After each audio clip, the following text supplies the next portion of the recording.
actually, as I hope you will see, the archaeology suggests a possibility that's not in the documents, in these writings that will live forever. The Dutch continued, "Brothers, we see that you are very busy cutting wood to build your fort. The brothers have asked us for horses to haul it out. That is not feasible for horses because the hills here are so high and steep, and the Dutch cannot carry it out as they become sick merely from marching to this place. How then, in addition, could they carry these palisades? But as the brothers sometimes break their axes in cutting wood, we give the brothers these axes." And he handed over 15 axes as well as all the other presents that they had decided to give. That's as far as the documents go. Archaeology raises some questions about what happened in the days that followed. This extraordinary conference, archaeologists believe, took place at what is now the Freeman archaeological site. The dates of the artifacts found there suggest a mid-century date, which would make it the closest castle to Fort Orange at that time. Its location on a defensible high hilltop seems to fit with the Dutch complaint of the difficult march to Cantwell.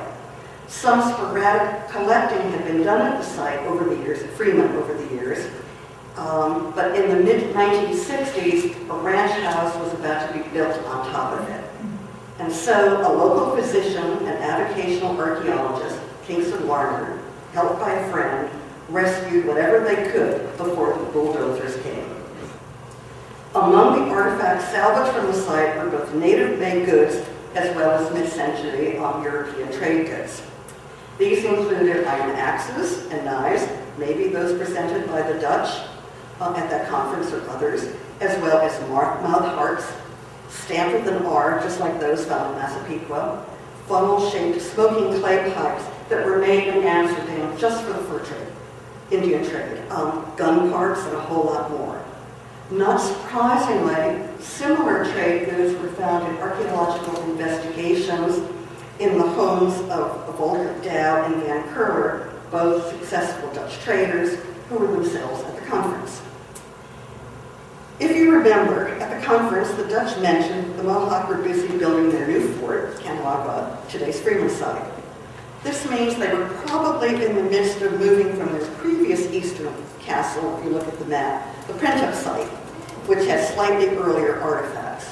Mohawks moved their villages every 10 years or so. The palisades were rotting, they had exhausted firewood, the soil was exhausted, etc. Same community, different address. Catawba, Freeman is the new address. But there is something else about Freeman that leads us to reconsider the special relationship between these two peoples. And I don't think it's just about the fur trade. Remember that this castle was being built when the Dutch and the Mohawk were reaffirming their friendship. And one of the things that Larner found at Freeman was part of a straight palisade wall with a European quarter bastion. This is very unusual. Maybe the Dutch decided, after all, to help in some ways with the construction. How, by whom, or in what form that help took, I'm not sure, but we could speculate later if you'd like. But if the Dutch did change their mind and help, let's think why they did, or even why they chose to give these very lavish gifts. Maybe it's for the same reason why the Dutch did it. Maybe it's for the same reason they decided to help Takapusa and build his trading post after the Peach War. Maybe it's not all just about trade. Maybe it's about needed political alliances. What else is going on at this time? The conference at Cantwell was interrupted by the arrival of an African with a letter from Lamontagne telling the Dutch magistrate that violence had broken out at the Esopus between the settlers there and the Esopus Indians, a violence which marked the beginning of the First Esopus War. Stuyvesant was certainly aware of the possibility that this might happen. He knew back in August that trouble was brewing there. He needed allies. Everybody needed allies at that time. Stuyvesant, Takapusa, Sisiadego. In this instance, Stuyvesant may not have liked or trusted Sisiadego, vice versa. But the Mohawk were very anxious about their troubled relationship with the French and the French's Indians. They wanted Dutch support. What the Dutch magistrates at the conference told their newly confirmed ally and brothers, the Mohawk, the news of trouble at the Esopus, the Mohawk knew where their bread was buttered.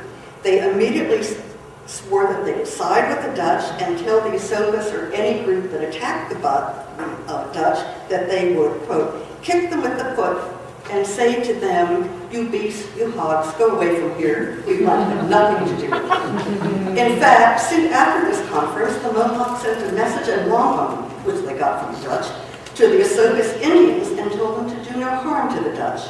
It does make you wonder if there were other negotiations taking place.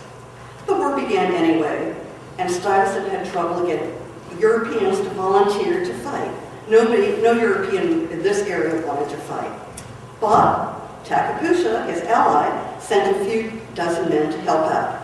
Such was their alliance that Stuyvesant, in a letter to the directors in the Republic, even referred to Tacapusha as his friend.